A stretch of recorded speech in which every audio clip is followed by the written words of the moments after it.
The idea of dropping water on forest fires from aircraft was suggested as early as the 1920s. Sporadic experiments took place throughout the 30s using a variety of containers, such as these 10-gallon bombs, made by soldering together 2 kerosene tins. The containers were designed to burst on impact and splatter the surrounding area. The results were not too encouraging, and the falling objects endangered ground crews. The aerial bombing experiences of World War II triggered renewed interest in the concept of aerial tankers. In the early 50s, with the devastating results of wartime firebombing still fresh in mind, Deputy State Forester James Mace of the California Division of Forestry spearheaded a drive to institute an intensive study of fire behavior and new fire suppression methods.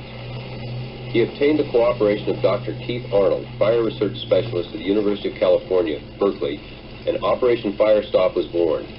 In 1954, the U.S. Forest Service, along with some 30 other fire agencies, pooled their facilities, experience, and manpower to convene a one-year research project.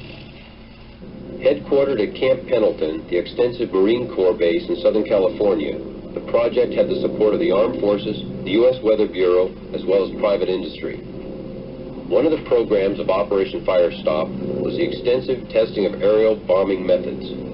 The Navy Avenger torpedo plane was modified by installing a 600-gallon plywood tank in its bomb bay, waterproofed with a rubber weather balloon. In tests, doors of the tank were electrically released and the balloon burst, drenching areas up to 90 by 275 feet. This successful experiment led to further modifications, and the TBM led the way to the modern aerial tanker. However, the first extensive field use of the retardant bombers had a more humble origin. In 1955, Joseph Ely, Fire Control Officer at Northern California's Mendocino National Forest, had an idea. He talked to crop duster pilot Floyd Nolta about developing a way to use a Stearman biplane as an aerial tanker. A week later, the innovative Nolta cut a hole in the bottom of his plane and fitted a release gate operated by a pull rope. Tests made dropping the 100-gallon charge looked very promising. On August 13th, Floyd's brother Vance had an opportunity to try out their contraption on a real blaze. A hunter's fire had escaped in the Mendocino forest and was burning about 500 acres of timber and brush.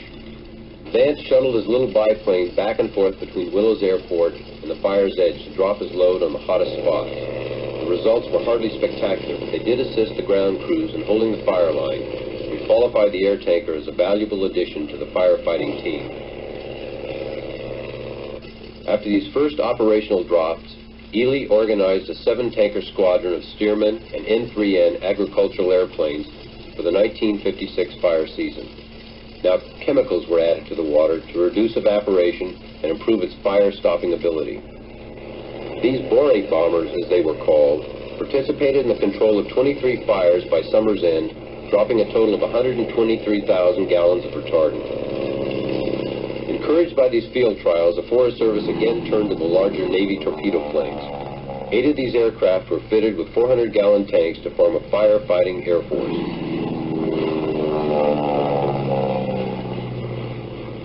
As time went by, a variety of war surplus planes joined the ranks, such as the lumbering PBY flying boat, the Air Force's sleek B-26, and the Navy's Mammoth Mars with a 7,000-gallon payload.